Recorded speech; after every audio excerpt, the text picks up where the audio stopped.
Hello my dear student, how are you? कैसे हैं आप लोग? मजा आ रहा है मजा पढ़ने में? हाँ सर, मजा आ रहा है, लेकिन घर वाले बाहर नहीं जाने दे रहे। जाना भी मत माय डियर, जाना भी मत। बाहर निकलना बिल्कुल ठीक नहीं है। ये दौरे तरक्की भी आफत की निशानी है। सब कैद परिंदों ने उड़ जाने की ठानी है, लेकिन उड़ गए तो उड़ गए, घर से बाहर नहीं निकलने का। That's all, was a joke। तो चलिए बच्चों, हम लोग बात कर रहे थे रिवीजन की। Next question is why does the colour becomes intense after white wash with lamp solution? White wash जो करते हैं एक्चुअली ये स्लेट लैम्प से करते हैं। बल्कि गांव की कहानी, एक चाचा खड़े हुए थे, कह रहे ये कैसे वाइट वॉश है, बिल्कुल बेकार है। उन्हें चाचा सबर करिए, 1-2 घंटे बाद आना फिर देखना। तो चाचा कहा हाँ अब तो चमक गई, लेकिन वो केमिस्ट्री क्या हुई? तो माय डियर बच्चों, वाइट वॉश जो करते हैं वो किससे करते हैं? सिलेक्ट लैम्प से। सिलेक्ट लैम्प जो है क्या करता है? माहौल की कार्बन डाइऑक्साइड से रिएक्ट करके व्हाइट कलर देता है CaCO3 प्लस H2O, है ना? तो इसलिए वहां पर क्या होती है, व्हाइट वॉश जो है वो चमचमाती सफेदी की शक्ल ले लेती है। अब एक सवाल है, what happens when copper sulphate is heated? एक चीज और क्लियर कर दूं जो शायद अब तक आप लोगों ने नहीं सीखा होगा। आमतौर पे हम फार्मूला क्या लिखते हैं, बोलो? कॉपर सल्फेट, लेकिन एक्चुअली ये ऐसा होता है क्योंकि इसके अंदर 5 वाटर मॉलिक्यूल ऑफ क्रिस्टलाइजेशन मौजूद होते हैं, और इसीलिए क्या होता है, ये ब्लू कलर होता है। जब हम इसको गर्म कर देंगे तो इसमें से वाटर मॉलिक्यूल निकल जाएंगे, इसीलिए ये क्या होगा, CuSO4, कॉपर सल्फेट अनहाइड्रस कहेंगे इसे, कॉपर सल्फेट अनहाइड्रस, और ये कैसा हो जाएगा, व्हाइट हो जाएगा। तो इस बहाने हमने एक चीज यहां पर सीखी कि कॉपर सल्फेट कैसे कलर का होता है, ब्लू। कब? जब इसमें 5 वाटर मॉलिक्यूल ऑफ क्रिस्टलाइजेशन मौजूद होते हैं, लेकिन जब गर्म करेंगे तो इसमें से 5 वाटर मॉलिक्यूल निकल जाएंगे और ये कैसा हो जाएगा, व्हाइट हो जाएगा। Name 2 reactions in which gases releases. कौन सी है बताइए, बोलिए। हाँ, एक तो वो याद कर लें। Name 2 reactions in which gases are formed as product। गैसें जो हैं प्रोडक्ट की शक्ल में बनती हैं। तो एक तो हमारा क्या हो जाएगा, Zn प्लस 2HCl, बोलो क्या बनेगा, ZnCl2 प्लस H2। और ये हमारा सबका फेवरेट है CaCO3 प्लस H2SO4, क्या बनेगा, CaSO4 plus H2O plus CO2। कुछ याद आया? जहां पर कार्बन डाइऑक्साइड रिलीज होती है, निकलती है, उसको क्या कहते हैं, बोलिए क्या कहते हैं उसको? डीकार्बोक्सिलेशन। क्या? डीकार्बोक्सिलेशन। अब एक सवाल है कि वो पूछ रहा है, हाउ कर्डलिंग, दही का बनना केमिकल चेंज कैसे है? How curdling of milk is a chemical change. तो हम क्या कहेंगे, curdling is the example of chemical change because, बोलिए, ड्यूरिंग कर्डलिंग, दही जब बनता है तो खट्टा क्यों होता है? उसके अंदर लैक्टिक एसिड पैदा हो जाता है। सवाल ये पैदा हुआ, लैक्टिक एसिड आया कहां से? तो वहां पर लैक्टोज शुगर होती है। कौन सी? लैक्टोज। ये लैक्टोबैसिलस जो होते हैं, लैक्टोबैसिलस इसको लैक्टिक एसिड में चेंज कर देते हैं, इसलिए दही क्या होता है? खट्टा हो जाता है। ठीक है, उसकी प्रॉपर्टीज बदल जाती हैं। इसलिए curdling is example of chemical change. Two reactions in which heat energy absorb, यानी इनडायरेक्टली वो कह रहा है दो एंडोथर्मिक रिएक्शन के बारे में बताना है, जहां पर गर्म करके डिकम्पोज हो जाए, गर्म करके कोई रिएक्शन हो तो वो कैसी होगी? एंडोथर्मिक, यानी those reactions in which heat energy gets absorb. तो एक बहुत बढ़िया हमारा क्या है? CaCO3। अब इस रिएक्शन को होने के लिए हमें गर्म करना होगा, तो हम क्या कहेंगे? इसमें हीट क्या है? एब्सॉर्ब हो रही है। ऐसे क्या होता है? मीथेन, इसको गर्म करते हैं तो क्या बनेगा? C+2H2। अगर इस रिएक्शन को सही से करने में कामयाब होते हैं तो आने वाले वक्त में हमारे लिए हाइड्रोजन का ये बहुत अच्छा सोर्स हो जाएगा। और कहाँ पॉसिबिलिटी है? अब जरा एक अलग रिएक्शन है, ये कॉम्बिनेशन होने के बावजूद कैसी है? एंडोथर्मिक। आयरन और सल्फर को गर्म करेंगे तो FeS बनेगा। ये भी कैसा है? ऐसी रिएक्शन है जहां पर हीट एब्सॉर्ब हो रही है। What information is given by chemical change? Chemical change हमें क्या क्या इंफॉर्मेशन देती है? तो देखो, अगर हम इसको देख के भी कह दें तो क्या होगा? Number 1, what chemical reaction gives chemical equation gives information. Number 1, what are reactants and what are products. अगर यहाँ पर हीट लिखी हुई है तो क्या है? एंडोथर्मिक। यहाँ पर क्या है? एक्सोथर्मिक। तो हमें केमिकल इक्वेशन इस बात का भी पता देगी कि गिवन रिएक्शन एक्सोथर्मिक है या एंडोथर्मिक है।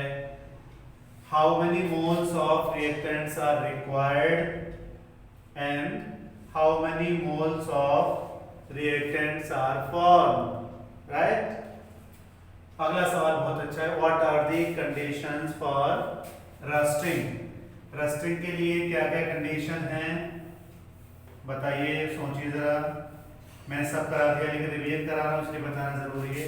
पहला क्या है? Presence of moisture, presence of air and small amount of electrolyte which accelerates the rate of reaction. फिर से देखते हैं, प्रेजेंस ऑफ मॉइस्चर, नमी होनी चाहिए, moisture, presence of air, okay, presence of electrolyte. Acid, base या सॉल्ट मौजूद होगा तो रेट ऑफ रस्टिंग क्या होती है? फास्ट हो जाती है। इसलिए रेनी सीजन में रेट ऑफ रिएक्शन जो है रस्टिंग की वो क्या होती है? फास्ट हो जाती है। ओके, अगला सवाल है, इस रिएक्शन को देख के बताना है। 2Na plus Cl2 equals to 2NaCl. What type of this reaction is? ये किस तरह की रिएक्शन है? बोलिए। कॉम्बिनेशन रिएक्शन है? बिल्कुल है। ये रिडॉक्स रिएक्शन भी है। रिडॉक्स रिएक्शन में क्या होता है? एक का ऑक्सीडेशन होता है, एक का रिडक्शन होता है। अगर हम इसको देख के पता लगाना चाहे तो नहीं पता चलेगा, लेकिन इसके नाम से पता चल जाएगा। ठीक, सोडियम प्लस क्लोरीन, अब इसका नाम क्या होगा? Sodium chloride. किसका चेंज हुआ? क्लोरीन का। तो जिन चीजों का रिडक्शन होता है उनके आगे आइड आइट और एट लग जाता है। ठीक, तो कैसे हो गई? कॉम्बिनेशन हो गई, रेडॉक्स हो गई, एक्सोथर्मिक हो गई। ये तीनों आ जाएंगे। चौथा क्या होगा? ऑप्शन गलत हो जाएगा। कई बार ये पूछ लेते हैं which of the following is correct, incorrect.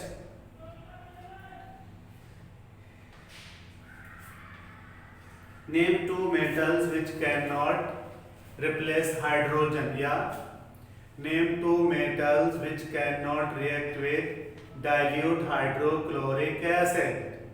यानी एसिड का उनके ऊपर कोई असर नहीं पड़ेगा। कौन कौन सी हैं?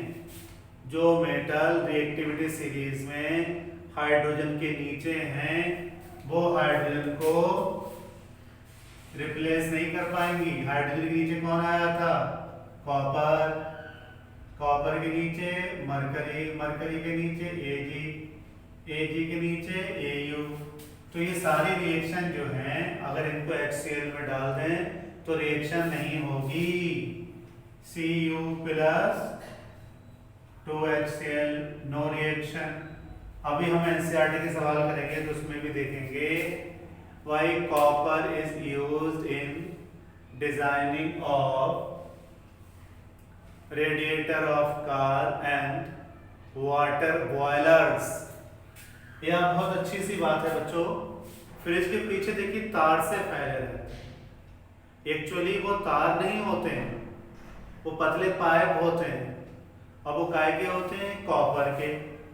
अगर उनकी जगह पर लोहे के ले लिए जाएं तो वो चोक हो जाएंगे, क्योंकि उनके अंदर से पानी जो है अगर पहुंच जाएगा खराब कर देगा तो रस्ट होने की वजह से चोक कर जाएंगे। अब वो सही से गैस के अंदर पास नहीं कर पाएगी। बल्कि मैंने देखा मेरे यहाँ काम करने वाला आया तो उसने सोडा बाई कार्ब कह के मंगाया, बेकिंग सोडा। तो उसने उससे उसके अंदर पहले साफ किया जिससे मॉइस्चर को एब्जॉर्ब कर लिया। लेकिन फिर भी सोचे अगर लोहे का होता, अगर लोहे का बर्तन ले लें घर में, लोहे की कढ़ाई, कुछ लोग शौकिया जो है लोहे की कढ़ाई रखते हैं क्योंकि वो पुराना अपना स्टाइल अपनाते हैं। उनका कहना यह है कि लोहे की कढ़ाई में खाना बनाएंगे तो थोड़ा थोड़ा आयरन डाइट की शक्ल में पहुंच जाएगा।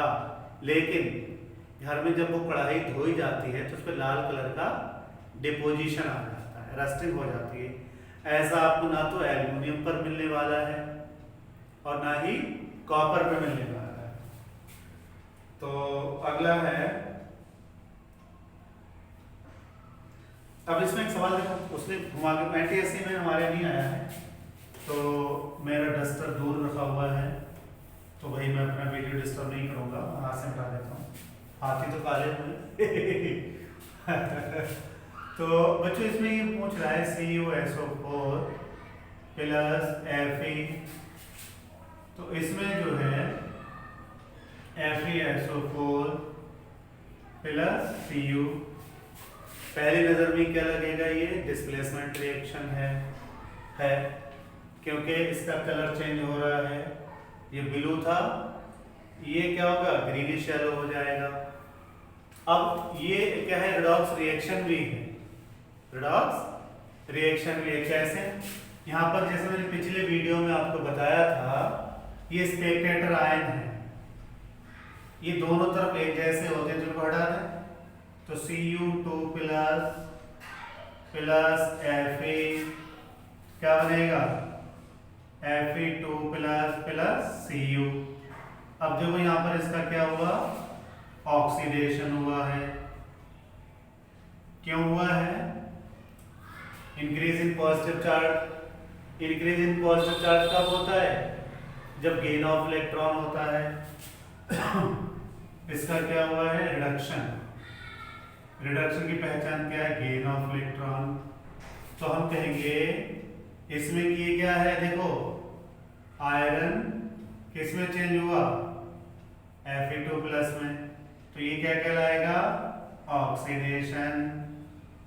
और ये Cu2 प्लस Cu, तो ये क्या कहलाएगा? रिडक्शन। अब उल्टा होता है, जिसका ऑक्सीडेशन होता है वो दूसरे को रिड्यूस कर देता है। जो गरीब होता है वो दूसरे को अमीर कर देता है, जो अमीर होता है वो दूसरे को गरीब कर देता है। तो यहाँ पर कॉपर का रिडक्शन हुआ है, तो इसलिए इसके लिए क्या कहलाएगा वो ऑक्सीडाइजिंग एजेंट। तो हम क्या कहेंगे, Fe is reducing agent, reducing agent. Cu2 plus is oxidizing agent, oxidizing agent, ठीक है, ओके। अब कह रहे हैं जब आयरन में रस्टिंग होती है तो किसका ऑक्सीडेशन होता है, किसका रिडक्शन होता है। During rusting of iron, which substance get oxidized and which gets reduced? तो ऐसा करें, इसकी रिएक्शन लिखने हैं। तो रस्टिंग जो होती है उसकी एक्चुअल रिएक्शन क्या होती है, आयरन किसके कांटेक्ट में आया, ऑक्सीजन के कांटेक्ट में, तो क्या होता है 4Fe प्लस 3O2, तो क्या बना Fe2O3। अब मैंने पिछली वाली रिएक्शन में आपसे कहा था इसमें देखने से पता नहीं चलेगा, बल्कि इसका नाम इशारा दे देगा। अगर हम इसकी हाफ इक्वेशन लिखेंगे तो पता चल जाएगा, लेकिन हाफ इक्वेशन 10th में नहीं सिखाया जाता है। तो ये क्या है आयरन, ये क्या है ऑक्सीजन, इसका नाम क्या होगा आयरन ऑक्साइड, आइड। तो आइड किसके आगे लगा, ऑक्सीजन के आगे, तो ऑक्सीजन क्या हुआ रिडक्शन। जब ऑक्सीजन का रिडक्शन हुआ है तो आयरन का oxidation. So during rusting Fe iron gets oxidized, ठीक है, और ऑक्सीजन गेट्स रिड्यूस्ड। ऑक्सीजन का क्या हो जाएगा रिडक्शन। कैसे, इसका आगे क्या लग गया आइड, इसका मतलब आयरन ने इलेक्ट्रॉन दिए हैं, ऑक्सीजन ने इसको एक्सेप्ट किया है।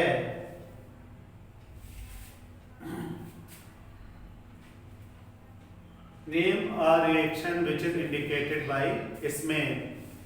ऐसी कोई रिएक्शन है जो स्मेल से होती है, तो आप लोग चौथे चैप्टर में पढ़ेंगे, लेकिन उसको हम एस्टेरिफिकेशन कहते हैं। क्या, एस्टेरिफिकेशन। लेकिन एक और है, वो रिएक्शन ऐसी है जो सबने महसूस की है। वो रिएक्शन ये है कि काले नमक में नींबू डालें तो उसमें से सड़ने जैसी आती है, जैसे गटर से आती है, या जैसे गैस छोड़ी उसमें से आती है। तो काले नमक में जो काला नमक होता है, इसलिए उसके अंदर क्या होता है आयरन सल्फाइड। कभी आपने छोले पापड़ी और वो सब खाए हो तो वो उसमें नींबू निचोड़ देता है, जैसे नींबू निचोड़ता है तो स्मेल आने लगती है। तो उसमें अगर हम क्या करें HCl डालें, क्या बनेगा FeCl2 plus H2S hydrogen sulphide. और ये गैस जिम्मेदार है बदबू के लिए, रोटिनेट स्मेल, गटर में से भी आती है। अब मैं आपके लिए एक ऑप्शन छोड़ रहा हूँ, आप मुझसे मेरे व्हाट्सएप नंबर बात हो जवाब ले लेना, लेकिन सबको छोड़ना, कोई अंदाजा लगाइए गटर में से H2S आती क्यों होगी। ज़ाहिर है आपके लेवल का नहीं है, लेकिन हमारे जहन में कुछ चीज़ ऐसी होनी चाहिए कि आगे चल के हम उन पर थिंक ओवर कर सकें। अगला वीडियो नहीं बनाऊंगा मैं, इसे मैं पूरी कर देता हूं, क्योंकि अगला वीडियो जो है मुझे NCERT के क्वेश्चन आंसर कराना है। वो कह रहा है name the compound which is form when carbon dioxide dissolves in water. तो कार्बन डाइऑक्साइड पानी में डिसॉल्व होती है तो बोलो कार्बोनेटेड वाटर बन जाता है, और उस कार्बोनेटेड वाटर का खट्टापन किसकी वजह से होता है कार्बोनिक एसिड। किसकी वजह से? Carbonic acid. अब कह रहा नेम कॉमन फूड प्रिजर्वेटिव।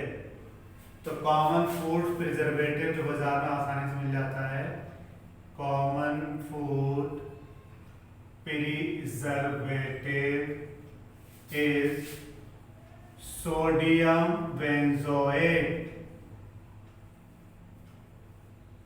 ठीक है, ये बहुत आसानी से मिल जाता है, 4 वगैरह हम लोग डाल देते हैं।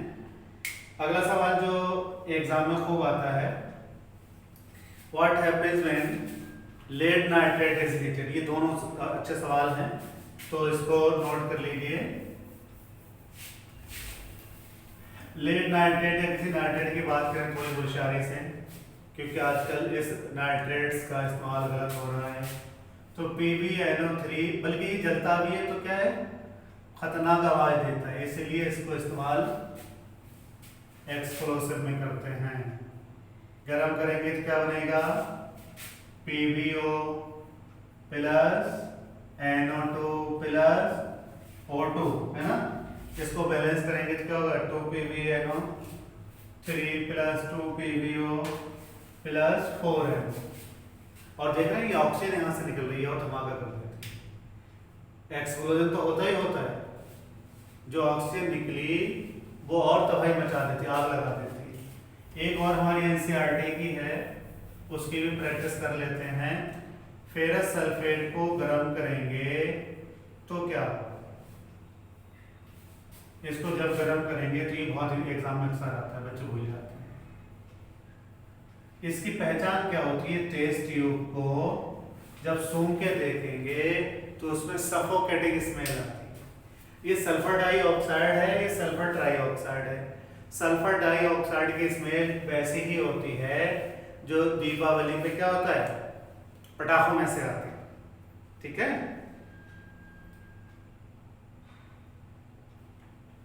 Main cause of rancidity.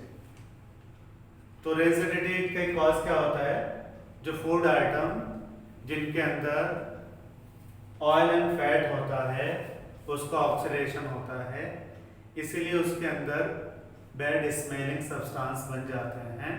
तो उसका ऑक्सीडेशन जो है, नेचुरल रिडॉक्स रिएक्शन है, रेंसिडिटी के लिए जिम्मेदार है।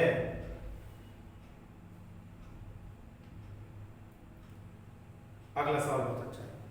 आयरन आर्टिकल्स हैं, वो बरसात के दिनों में हरे क्यों हो जाते हैं, ग्रीन क्यों हो जाते हैं, उनके ऊपर ग्रीनिश कोटिंग क्यों हो जाती है? तो प्यारे कॉपर काय से रिएक्ट करेगा, कार्बन डाइऑक्साइड मौजूद है, ठीक है, और वाटर मौजूद है। अब ये इससे रिएक्ट करके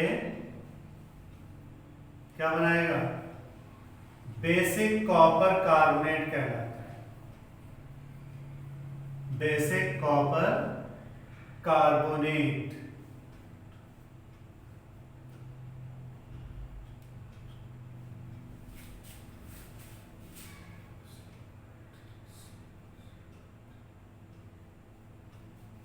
बेसिक कॉपर कार्बोनेट बनने की वजह से क्या होता है, बेसिक कॉपर कार्बोनेट बनने की वजह से वो आयरन आर्टिकल कैसे होते हैं, ग्रीन कलर के हो जाते हैं। इधर देख लेते, कॉपर तो हो गए, कार्बन एक ही है और ये भी एक ही है, तो CuCO3 plus CuOH whole twice Cu3 whole twice. ये रिएक्शन थोड़ा सा बैलेंस करके देखेंगे। बेसिक, इसका नाम देंगे basic copper carbonate. Basic copper carbonate, इसके बनने की वजह से मॉइस्चर की प्रेजेंस में ये बेसिक कॉपर कार्बोनेट बना देता है।